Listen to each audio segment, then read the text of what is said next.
अरे आज भी जमाना उसकी इस बात से बड़ा खलता है, कितनी ठोकरें खाने के बाद भी ये सीधा कैसे चलता है। तो साथियों, हिम्मत नहीं हारनी है, घुटने नहीं टेकने हैं। आपके ब्रह्मचर्य का तेज, आपका प्रताप चारों ओर फैलना चाहिए। मुझे पता है जब मैं हस्त मैथुन करूं, मुझसे शरीर से वीर्य निकलता है तो एकदम शरीर को कमजोरी महसूस होती है। हाँ, पता लगता है शरीर से कुछ गया है, शरीर के अंदर थकावट आती है, शरीर एकदम ढीला पड़ जाता है, एकदम स्थिर हो जाता है। ये हो जाता है कि अब कुछ नहीं बचा। शरीर ने जवाब दिया कि इस तेरे शरीर से बहुत ज्यादा बड़ी ताकत है, निकल गई, तेरी शक्ति निकल गई है। और साथियों, केवल शरीर ही नहीं, हमारी आत्मा तक से आवाज आती है। क्या? आत्मग्लानि महसूस होती है कि नहीं, मुझसे गलत कार्य हो गया है, मैं दोबारा नहीं करूंगा। अरे जिसकी गवाही शरीर और आत्मा दोनों दे रहे हैं कि नहीं, ये गलत कार्य है, ये गलत कार्य है, इसे नहीं करना है, दोबारा नहीं करना है, और हम फिर उसे कहें कि ये ठीक है, क्या ये बात सही है? सोचिए, विचारिए, हमें सोचने की, विचारने की जरूरत है। आज देश के नौजवान खोखले होते जा रहे हैं। यही हाल होता है। जो व्यक्ति अपना आत्मविश्वास खो देता है कि नहीं, मैं ये आदत नहीं छोड़ सकता, मेरे ये विचार मुझसे छूट नहीं सकते, मैं ब्रह्मचर्य पालन नहीं कर सकता, मेरे वश का ब्रह्मचर्य पालन नहीं है, मैं गंदी फिल्में देखना नहीं छोड़ सकता। जो इस तरह अपना आत्मविश्वास खो देता वो कुछ नहीं कर पाता।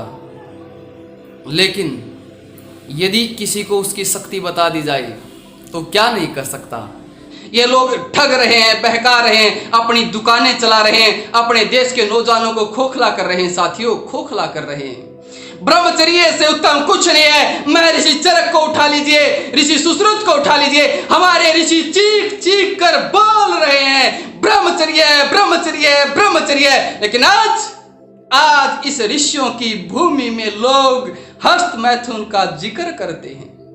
तो साथियों, मैं निवेदन करना चाहता हूं आपसे, इन दुष्टों के चुगल से निकलो। अरे ओ अखंड प्रचंड ब्रह्मचारियों, उठो, ललकार दो काम वासना को, फिर संकल्प लो, फिर से बनो ब्रह्मचारी। हिम्मत नहीं हारनी है, फिर से नए जीवन की शुरुआत करनी है।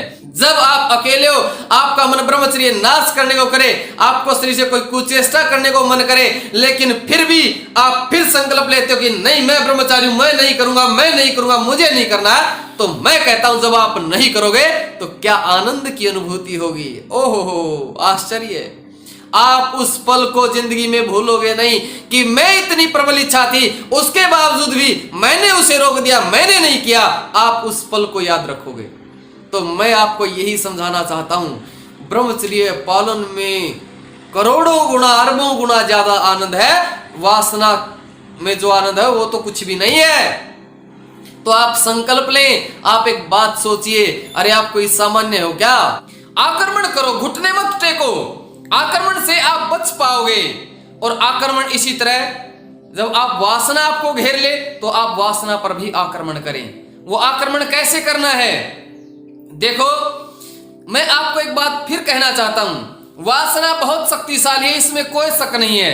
लेकिन यदि आप अपनी जगह पर मजबूत हो, आप डटे रहने वाले हो, तो वासना एक बार पूरी ताकत से आपको हिलाएगी, लेकिन आपको गिरा नहीं पाएगी। यदि आप संकल्पित हो कि मैं ब्रह्मचारी हूं, मैं नहीं करूंगा, मेरे अंदर ताकत है, अपने मन से जितना मजबूत बनोगे, कमांडो भी यही होते हैं, सब कमांडो नहीं बनने पाते।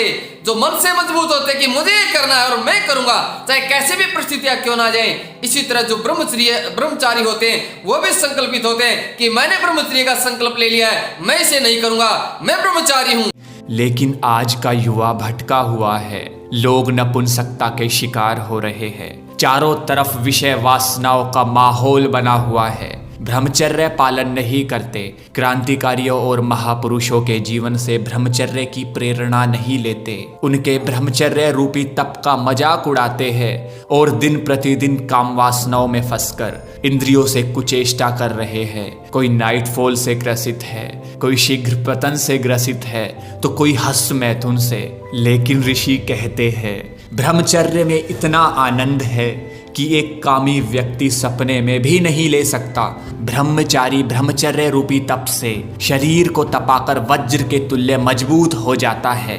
और जो व्यक्ति मांसाहार, अंडा आदि का सेवन करता है वह कभी भी ब्रह्मचर्य का पालन नहीं कर सकता, वह कभी भी जीवन में तप नहीं कर सकता, वह कभी भी सत्य, राष्ट्र, धर्म, संस्कृति के लिए अपने प्राणों की आहुति नहीं दे सकता और ना ही कभी ईश्वर की स्तुति, प्रार्थना, उपासना यानी ईश्वर का ध्यान या योग कभी नहीं कर सकता। आशा है आपको वीडियो समझ आया होगा। अगर वीडियो अच्छा लगा तो वीडियो को लाइक और शेयर जरूर कीजिएगा। साथ ही अगर आप चैनल पर नए हैं तो चैनल को सब्सक्राइब जरूर कर लीजिएगा। वंदे मातरम। हर हर महादेव।